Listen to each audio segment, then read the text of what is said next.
Hi, everyone. Welcome to the Roxbury International Film Festival Daily Script Reads.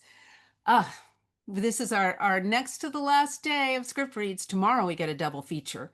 We have two scripts tomorrow, two short ones. But today we have a wonderful script by Kenyatta Hoskins. We'll be reading Lemon Donut. We have, as usual, a new group of professional actors. After this, though, rush over to Mass Art because they'll have a whole day full of screenings at Mass Art today, starting with a special workshop on Frank Silvera, who is a writer and an actor. And you'll hear all about his life and see one of his early films. And he happens to be a relative of Lisa and Allison Simmons, who run the RoxFilm Festival.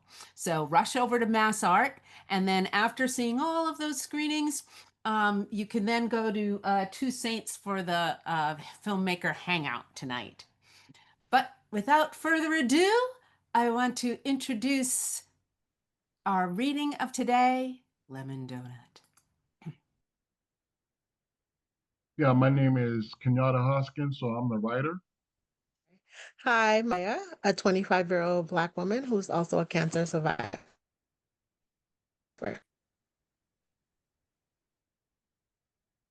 Okay, I'll go. Hi, my name is Steven Spencer. I'll be playing Kadar, 25, Black. Hi, my name is Darline Harris, and I'll be playing a drive-in attendant, a cashier, and also a customer. And the age range is 20 to 50. Good afternoon. I will be playing Celine and the Cheshire cashier. My name is Jackie David. Hi, I'm JD Davis, and I'll be playing Marley today. Good afternoon. My name is Ricardo Guillaume, and I'll be playing Tracy. He's a 30-year-old Black man and a bit of a playboy. Hi, my name is Parmie. I will be the random customer and the narrator. Interior, chemotherapy room, day. Behind a closed privacy curtain, Kaya, 25, takes out a bundle of custom-made Afrocentric head wraps from a purple velvet pouch. She is hooked up to a chemotherapy drip machine surrounded by monitors. Still in his work clothes, her fiancé, Kedar, same age, helps her pick the perfect one. Kaya covers her bald head with it.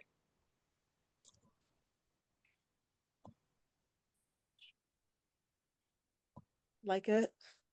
My head still itch. Yeah, nice. That's the one my sister made, right? Yeah.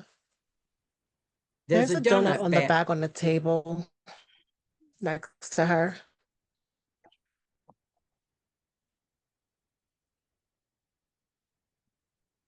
I wish I could eat. You can have it if you want.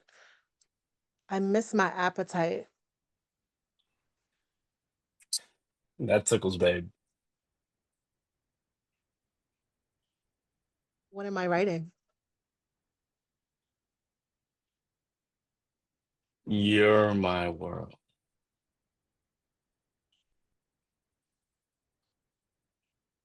You okay, babe? What do you mean? Work, right? She sighs, disappointment Look, at I know failing we to need your cheat him up. insurance. What the hell with that job? The devil you know, right?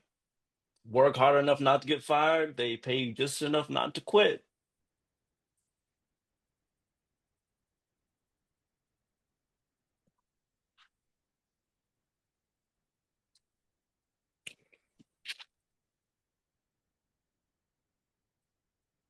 The chemo machine medication. The chemo drip machine beeps, medication done. Interior, Kadar's SUV evening. Slow rain, small drops rhythmically tap his windshield.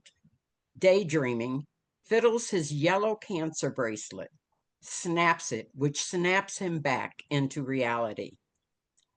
Live parked in front of his apartment, Maze featuring Frankie Beverly's While I'm Alone plays on his stereo. Turns it up. This is his favorite part. Ball dynamite. Tell you'll call me as soon as you get home.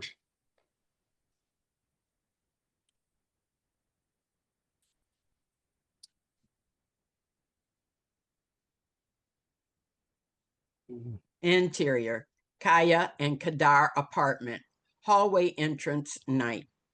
Kadar sneaks in, slowly opening the main door. Shadow of a woman figure sits in the dark. An amber speck glows as she draws on her cannabis cigarette. She studies the door as Kadar creeps into the interior, Kaya and Kedar's apartment, living room night. Kedar blindly searches for the lamp in the darkness, turns it on, spooked when he sees Kaya sitting just there in her yellow summer dress. Now she sports a short, natural curly hairstyle. Time has passed since we last saw them. Cancer awareness bracelet on her wrist, like the one he wears. TV ain't working?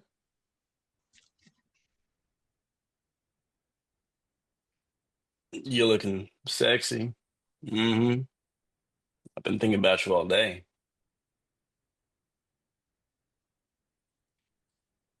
What's wrong with you?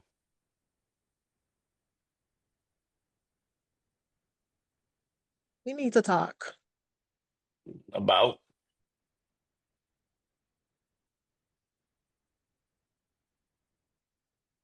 Never mind. Again, about?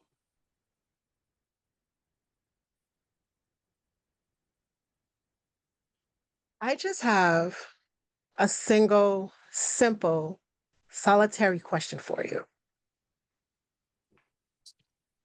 Kadar braces himself, hugs sofa pillow in his lap. Okay.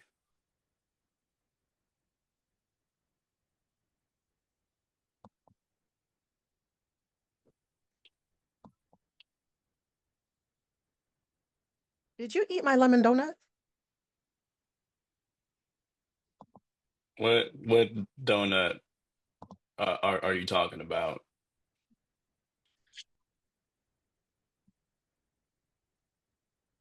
Don't. Just don't. We're the only ones here, so I guess through mathematical deduction, it must have been me, right? It ain't rocket science. Kadar rises from the sofa, Did you ask heads me? towards the door. Know something? I'll be back.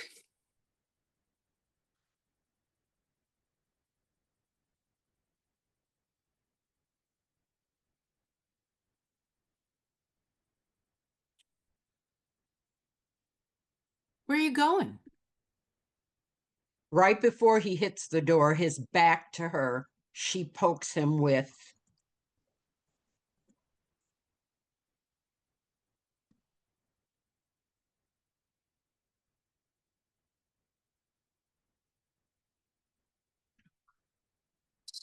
Look, I'm going out to get you another donut. That's not the freaking point. That's Whatever not the the point freaking point. is. Whatever the point is. You think that resolves everything. What else can I do about it?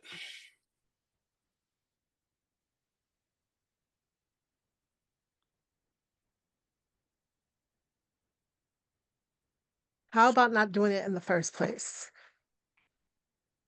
Am I supposed to get into the mothership connection and go back in time? Do I look like George Clinton? Why did you have to touch it in the first place? Your sister stopped by yesterday. She asked if you wanted anything. You said you were all set. At the time, yeah, I was. That was like a couple days ago. So She brought it here for me. That was like, it was for me. You didn't want anything, remember? you'll let it just sit in there, get stale, forget it's even there. Would you rather just go to waste than for me to have it? Like,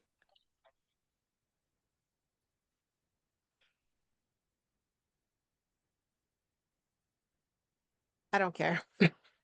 If it were there for weeks, if it grew a beard, had a mole on it, if it did the Dougie, it wasn't yours. Can I have anything for myself? I wouldn't do that to you. Know what? Maybe we're just not, this just isn't working between us. I'm just better off by myself. it's just a freaking donut. Hand on the doorknob, cracks the door, turns back around. It's not that serious. No wonder you're such a miserable. Ah.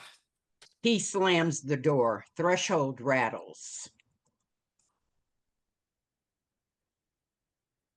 There's a storm coming. The hell with the storm. Entrance door slams violently. Makes her jolt. Exterior, streets.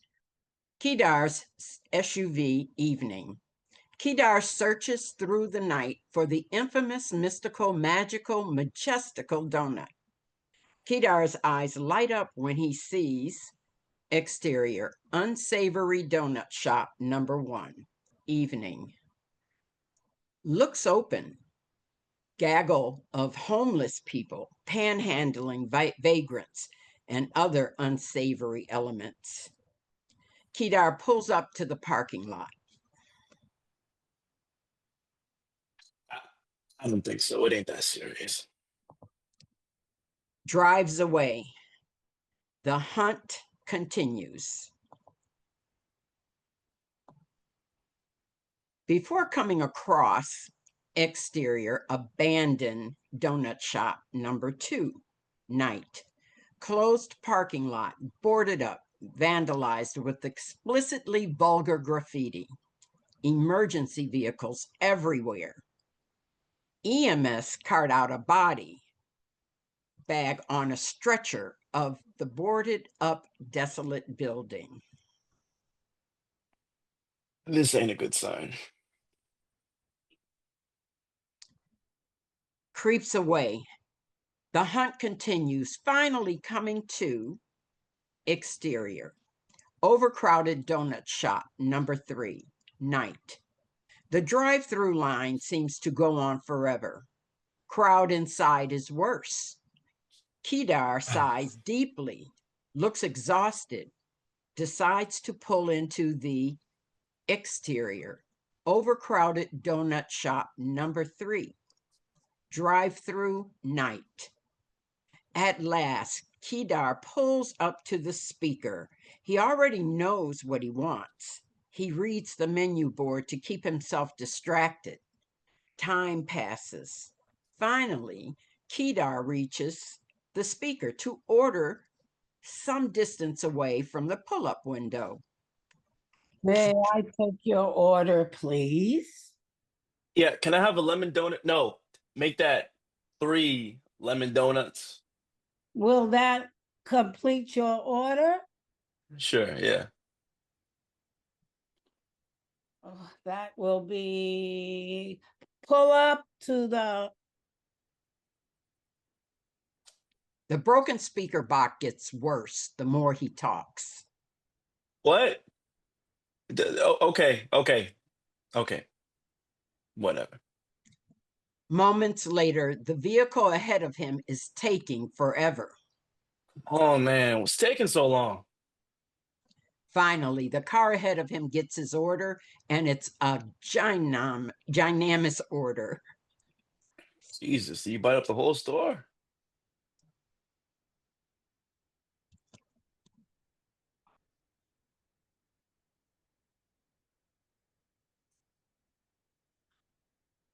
Kedar pounds on the horn, which triggers a symphony of horns behind him. The driver ahead of him gives him the finger. Yeah, you know what? You know what you can do with that finger, right? When the car pulls away, Kedar drives up, faces the drive-through attendant who looks like he is under the influence of some kind of narcotic, eyes bloodshot. Are you the one who ordered the lemon donuts? Yeah, why? Sorry, we don't have any more lemon donuts. That guy brought all the ones we had. Would you like something else? Free of charge. Sorry for the inconvenience. No, no, some. Thanks for nothing. Swear I hate these people. So sorry. Have a great rest of your night, sir. Kedar has to wait for those in front of him. This particular drive-through wasn't designed to go around anybody. Figures. Interior, Danamont Donut, shop number 4, night later. Packed, line pouring out the front door, brightly lit, understaffed. A bored woman named Celine hugs up on her boyfriend, Marley. Poor girl working all by herself like that. You got all these people in the world looking for a job. Fill out a job application. Please, they couldn't pay me enough, smart ass. She playfully punches Marley in the shoulder. She checks out Kedar right behind them. He looks like he's asleep while standing up. Dude, look, dude over here asleep. Bet he's gonna fall any minute.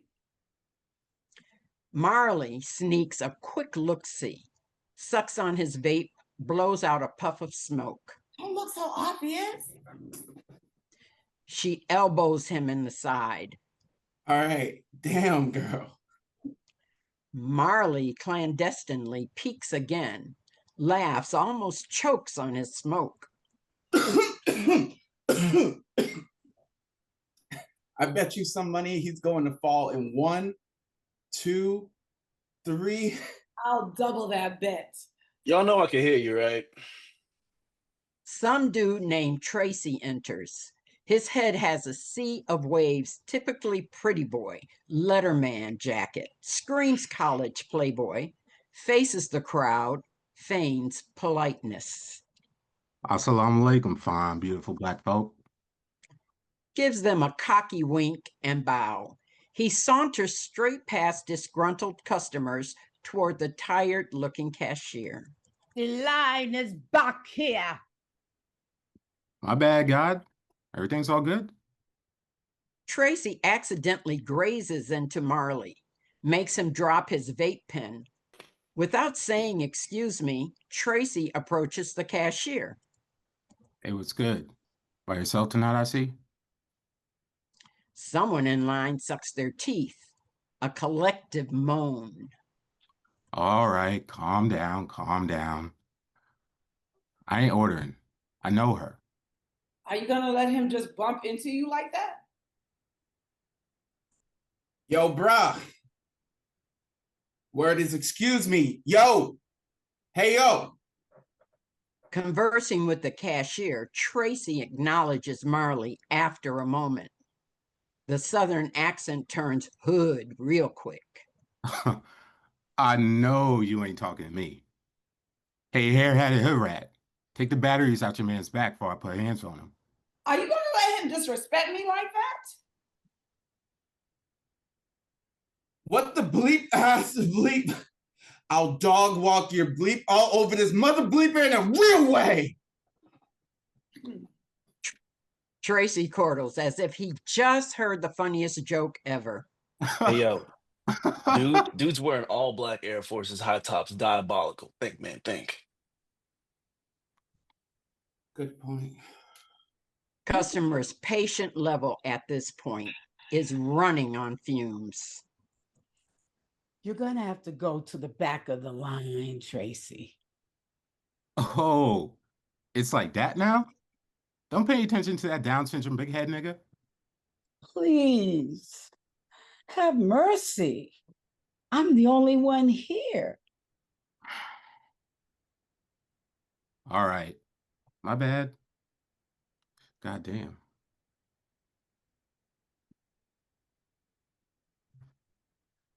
Tracy studies her pleading expression. All right. My bad. God damn. Tracy heads toward the back of the line as he passes by Marley. He gives him a wink and a sly smile. You know you're not supposed to smoke in public places, right? Marley blows a plume of smoke in Tracy's face, turns to his girlfriend and laughs. You see, some other bleepers just be barking. From behind him, Hey, yo, let me hit that joint. What? wham! Cutting away his sentence, Marley gets hit with the Hail Mary sucker punch. Tracy throws it so fast it's like a blur. Marley folds like clean laundry. A gun falls to the ground. Gun! Oh my God. Pandemonium erupts. Customers bolt out the front door, pushing and shoving, throwing punches, bodies thrown around, people crashing to the ground, buried under a stampede of stomping feet. Thieving customers jump over the countertop. Jimmy opened the cash register, rifling through the cash drawer. Really? Oh, see how you niggas do? I don't get paid enough for this crap. Customers shove donuts in bags. Kedar notices they're stealing all the donuts, including the lemon donuts. Someone picks up the gun, bucking shots into the ceiling. Bang, bang, bang, bang, bang. Kedar ducks. A couple people curled under the table. The poor cashier falls to the ground. Was she hit by the gunfire? Exterior, Danamont Donut Shop number 4. Parking lot, continuous. Tires screeching. American muscle car burning rubber donuts in the concrete. Cars and motorcycles revving like high-octane metallic beasts, blaring car horns.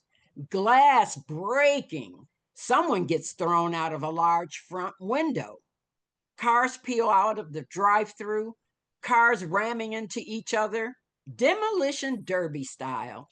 Various cars blare music in a cornucopia of hardcore rap reggae. Interior, Danamont Donut Shop number 4. Kedar gets smacked upside his head with a projectile napkin holder. Ducks, nearly hit by a bottle this time. A stranger charges Kedar. Kedar buries a flurry of punches into the stranger's gut. Bing, bop, boom, boom, boom, boom, bop, bam. The stranger crumbles to the ground. Kedar runs over to the donut section, checks to see if there are any donuts left, discovers the selfish bastard has pilferaged everything. Kedar crab runs towards the exit. Exterior, Danamont Donut Shop number 4. Parking lot, continuous. Kedar presses the key fob, unalarming his SUV. Kedar opens the SUV door, dives inside. Interior, Kedar's SUV, continuous. Crouches low in the driver's seat, peers cautiously over the dashboard. Chaos outside the donut shop is visible through the windshield.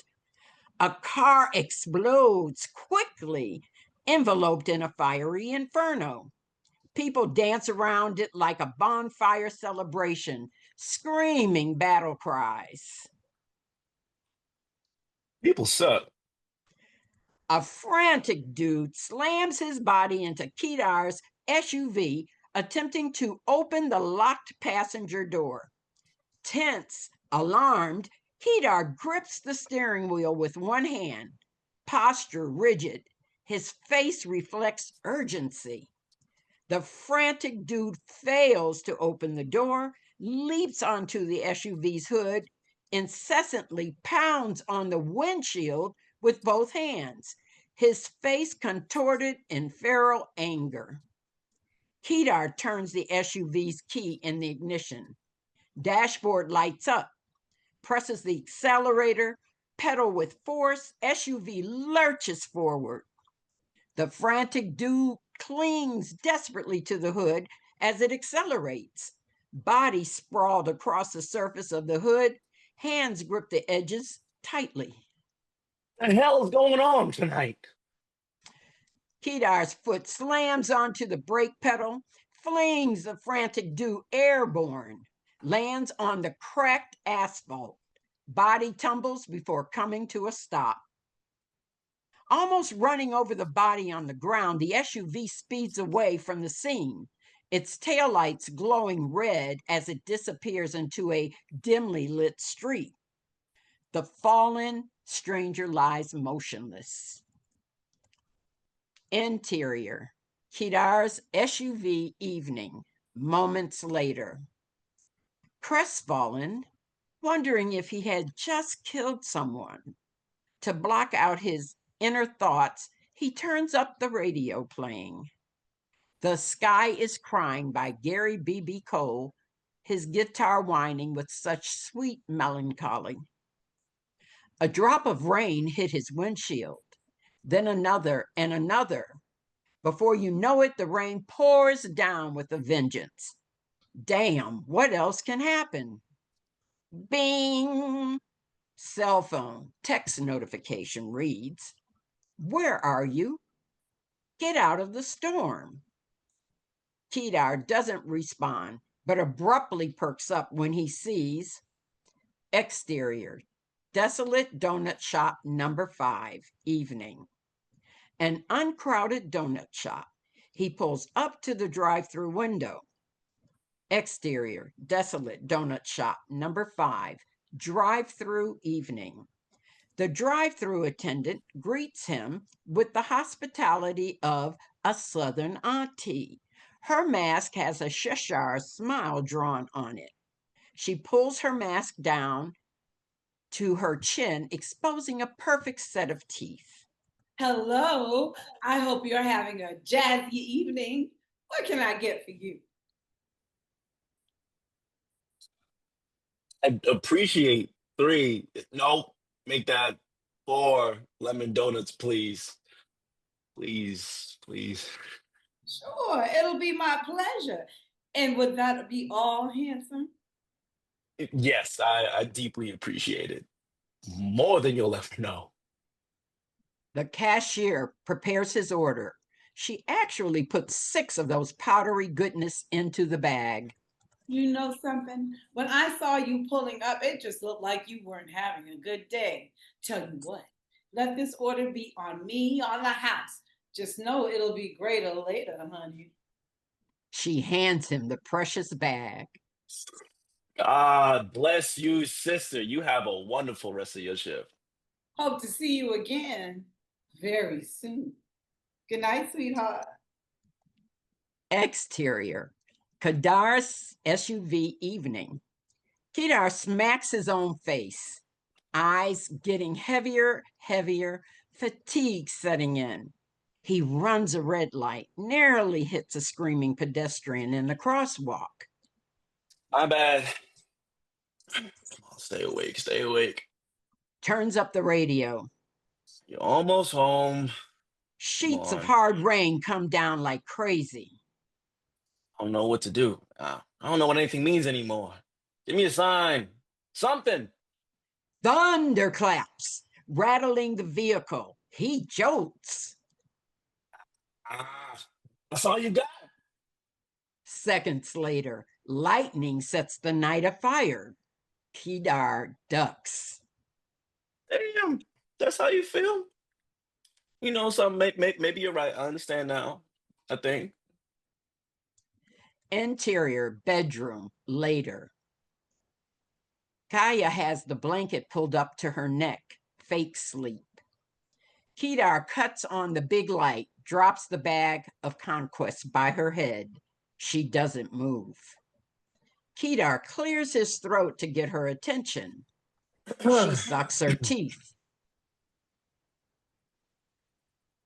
You see, I'm trying to go to sleep, but I guess you're so selfish that it doesn't mean anything to you, huh? Where do you want me to put them?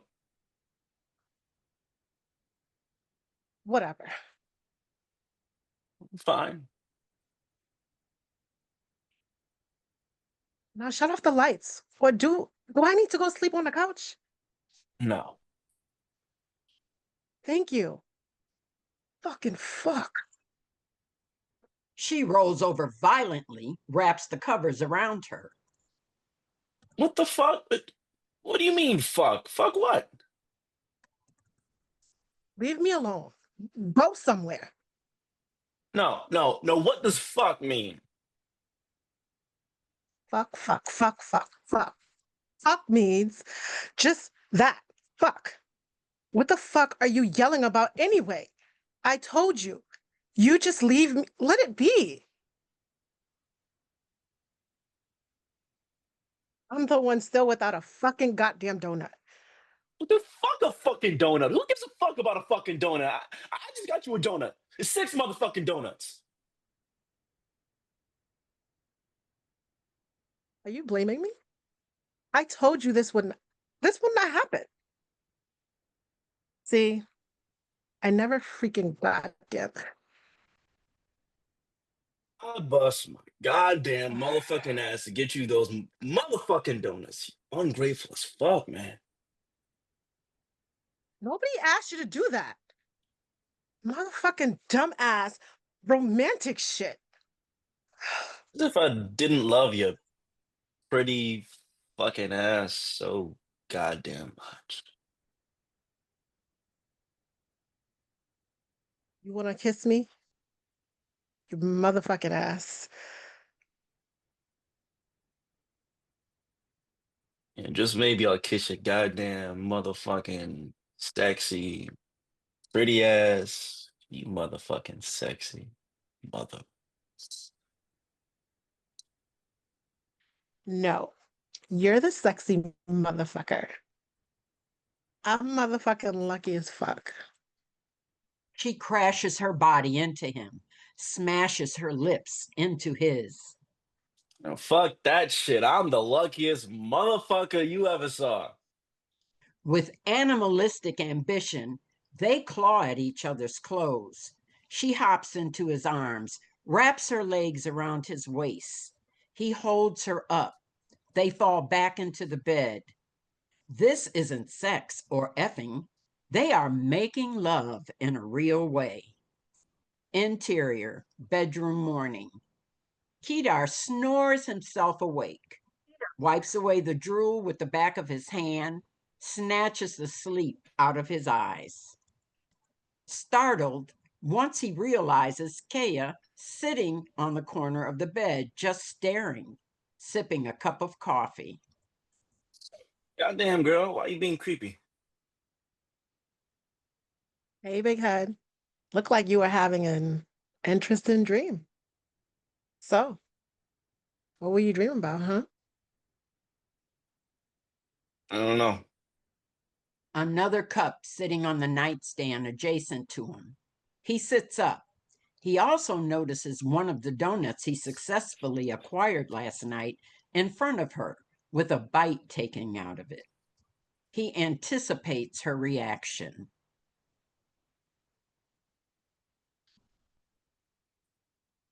You look so handsome when you sleep. Mushroom coffee? Thanks. Look, I'm sorry about yesterday. I thought about everything you said, and I shouldn't have ate your donut. I know it's not just about the donut. Givers need to set limits because takers don't know how to, right? She At works. first, I felt like sorry for myself, hurt to think you consider me as a taker. His voice starts to waver. Her whisper is sweet like honey, pouring down his ear. His toes curl. Sweetie, do you mind if I take something? Zip, undoing his pants. They embrace. Passionate kiss. Mm. I got you not just one lemon donut, but half a dozen of them. I went through a lot to get them. Really? A lot? A lot, a lot. She reaches into his pants as she gives him another juicy kiss. How much, huh? Shit. They weren't lemon.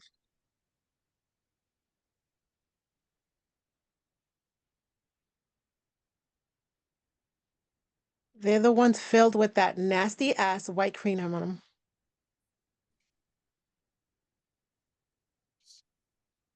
I definitely ordered. Happens to me too. All the time, baby. She looks at him with a smile. Interior, bedroom moments later. Naked, spooning. She is the big spoon. He is the little spoon. The end.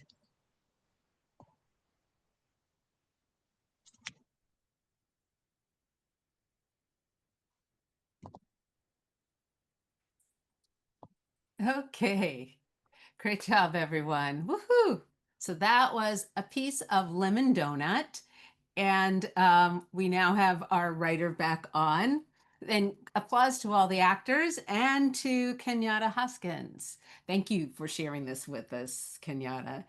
And what was your inspiration? What brought you to this piece? Well, I thought of this piece as part of a series, short series on, I would say, gender wars, because like, you have these shows like Pop the Balloon, and you have all this stuff on social media of, women complaining about men complaining about women. So this is just like one in a series of like gender wars. So um, like I'm taking like black relationships from slavery. Like there's going to be one in the series where during slavery and then during the civil rights movement. So this is just one in this series. So I just actually wrote this one first, and so yeah, so that was my inspiration. Okay, that's interesting. Gender wars. So does someone win in the wars? Well, we'll see. I mean, I think when a family feuds, nobody really wins. So we have to learn not to feud. We have to learn a way to, come together and learn how to, resolve our conflicts and kind of learn how to be together like we used to. So, in hearing the actors read your piece, were there any surprises or anything that's like, huh, the way that person read it gives me another idea, or, ooh, well, this is entirely different? I mean, anything that made it different? Well, I did the cashier cashier. Um, I really, really enjoyed that. Um, I did have kind of like when you're writing, you might imagine it one way, but to actually hear it live is just, it kind of put a smile on my face the way she read it. I was like, oh, that's nice. Um, you know, what else? Yeah, I just have fun. I'm glad everybody participated, and it hits different when we have people, reading us stuff live opposed to, because usually when a writer writes, it's kind of like, you're by yourself and you're facing your computer screen and you're typing on your keyboard and everything. and you're left to your own imagination. So to have other people, you hear it, their interpretation of it. I think it kind of sometimes it gives you new ideas, or sometimes it's like, wow, they really got it, because like that's what you want to know, if what you're writing makes sense, and how people receive it. And that's exactly why we like to do it, because a lot of times people are writing something, and sometimes writers don't even know what's a tongue twister. You've written a line, and then you see the actor is like, because I noticed that as an actor. I'm sure the other actors have also, where something is written in a way that it takes you forever to get it out correctly because it's a tongue twister, but the writer didn't realize it was a tongue twister, and then they change it. Or sometimes it just could be that somebody's reading something and gender change or something, and you go, huh, hadn't thought of it that way. This could go either way. I described the person, but it doesn't have to be that description, or the opposite, any kind of thing like that. Did listening to it make you want to change anything, or did it confirm something that you originally thought? Well, I know the argument at the end. I wasn't sure. It's like I knew that part. I need to hear it out loud Mm-hmm. in order to, I know I'm have to kind of tweak that here and there to, you know, because there's a way I intended it for it to be, so I just had to hear it out loud. You know what I mean? So I was kind of waiting for the part to see how it sounded. Um, yeah, I mean, there are things that are probably hard to interpret, like through a table read. At least the first time people are introduced to it. Like, I don't know if anybody noticed, but I purposely in the beginning had no curse words, and then when people did start cursing, it was censored. It was this is the comedy, and then at the end I removed the censor beep. You know what I mean? So it's kind of like that transition from. So I know that was probably hard to you know to see that's what the intention was. You know, doing the first table read. So Mm-hmm. I was wondering about that because do you think, as a writer, does it go into your mind where your screenplay might go because of language or actions? Like, for instance, this certain places it cannot go because there are swears or because there's certain actions, but then there's certain other places where that's not going to matter and it can go. So, do you put that into your consideration when you're doing a final product?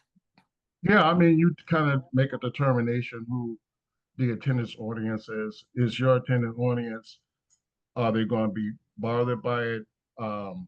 Like, there are going to be certain audiences you can't have any, curse words at all. So Mhm. it's like about attendant, who your audience that you're trying to reach. Like people who saw Friday, they have curse words in it. So it's like, okay, if that's your intended audience, then that's not going to bother them. But if it's like somebody, like like a church-based comedy, whatever, you're not going to have any, you know. So yeah, I wasn't actually even thinking of your audience as much as the people you're submitting to. Because it, like, for instance, something can go to HBO Max that can't go to CW. So I was thinking that even though the audiences might be the same, but the people who are buying it right. are different. So they have to. So do you, for instance, you tailor it, like, and send one version to one group and another version to another, or do you just simply do it yours and whatever happens happens? Well, yeah, that's a good question, and I would definitely keep mindful of that. Like if I know if I'm shopping it to one studio and I know they make certain kinds of films, I would definitely, tailor it to that. But if it's like you say HBO, it's like I know it's no holds barred. I mean, you could pretty much do a lot more than you can, like you said, like a CW or something for TV. Mhm. An anonymous attendee has asked, what are your hopes for the future of Lemon Donuts? Well, hopefully, I would like to get it made. I do have somebody interested in directing it and helping me get it made. So that's one intention. That's the intention of this piece. Mhm. And then how do you go about casting? What do you take into consideration when you're casting things? Well, chemistry between like the main characters, Mhm. and one thing I do is look for like like peaks and valleys of emotions. Because like I think the way I write, like let's say somebody had a monologue, and there's just so many can that person hit, you know, this line, that line, and say, okay, you're gonna have be in one motion on this line. The very next line is completely different emotion. So can people hit those different emotions? Because I just have a habit of at least one or two characters. They're kind of like all over the place emotionally, Mhm. So yeah, like I said, chemistry is a big thing between the two main characters or distant relationships. What is the chemistry? Mhm. Well, that's a good thing. That would be in the callbacks because the first audition would be just one person, but that's a good idea. Look at the whole chemistry read. Any of the actors have any comments or questions or anything to say? You can raise your I hand. have something I want to say. Okay. It's Kenyatta. It was a pleasure to read for your script. I We met a couple years ago at an event, and I've been looking forward to the opportunity to actually work with you on something, as well as most of the actors here. This is like my second time seeing and working with you again, if not the third. And so I just want to say, this was really fun, and everyone did a great job. So You were spectacular, Stephen. So I remember. Yeah, and I thank really, you, yeah, and I think you kind of nailed Kedar too. So I think you did a really good job. So thank you. thank you. That means a lot. I'd like to say something. Okay. This is my first time ever being a narrator. So I hope I did justice for you to your script the way it was written. Yeah, we met, a few times before, so it's a Oh, yeah. pleasure. Yeah, working with you. Mhm. Yep, I love the way you had the action, made it come alive. Um, Darlene had her hand up. Yeah, I wanted to ask Kenyatta, what made you, I'm gonna call it the F scene, at the end? Uh, where did that come from, the F scene? Yeah, Stephen, you were very sexy in the F scene and some funny stuff. But I just want to know where that all them F words. Stop laughing. Well, I I've seen, okay, in terms of when you're in a relationship, you can have arguments, whatever, and I've sometimes could get very, very bad. People could really cut deep. So I was kind of like thinking of that, and underneath all that, if people really love each other, I mean, they shouldn't cut deep, hit below the belt and all that. So I kind of wanted to put a twist on it, like maybe people will start hitting below the belt, and all of a sudden it's like it changes. Thank Okay. you. And Alexandria Pearson, J. Pearson says thank you.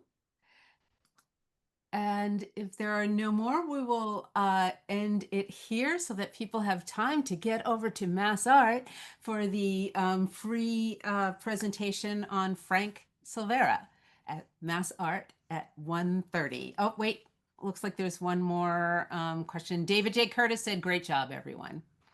Oh, David J. Curtis, whose film started in Daily Reads a couple of years ago, and then this year, the finished product, he filmed it, and it was in the RoxFilm Festival. So yay, dreams can come true. Thank you, everyone.